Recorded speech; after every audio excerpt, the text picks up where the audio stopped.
आइल बाड़ो ए सार जइसे खारावास में आई गइलो बाड़ो तो बैठ हमरा भैया के पास में।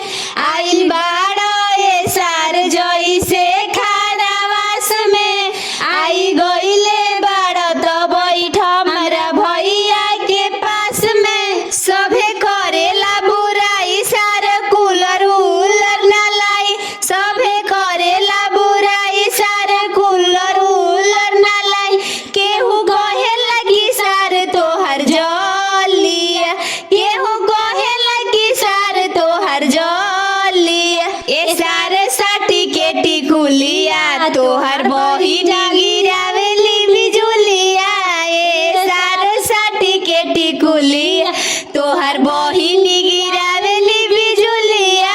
ए सार साटी के टिकुलिया तोहर बहिन गिरावेली बिजुलिया। ए सार साटी के टिकुलिया पढ़े जब जालिया स्कूलिया। ए सार साटी के टिकुलिया ट्यूशन में मिशन लइकन के बा उनका बतावे के। घड़ी में सभे देखेला समय उनका जाए आवे के।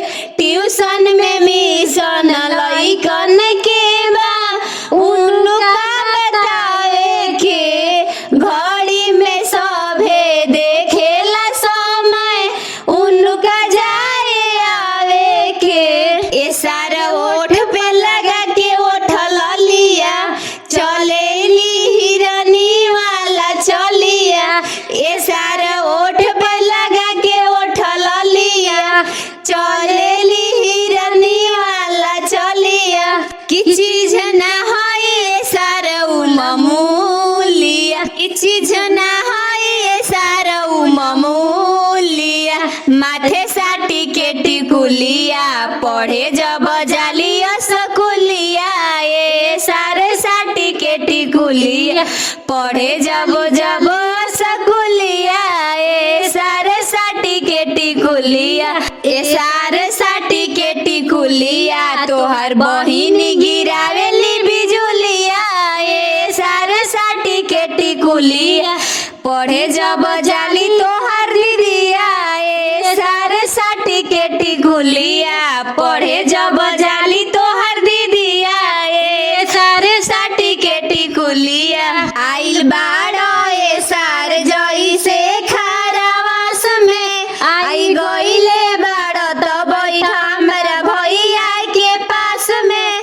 आइल बाड़ो ए सार जइसे खारावास में आई गइले बाड़ो तो बैठ हमरा भैया के पास में।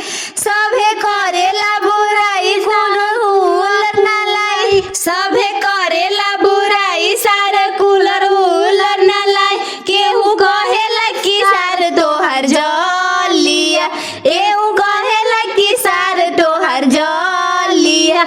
ए सार साटी के टिकुलिया तोहर बहिन गिरावेली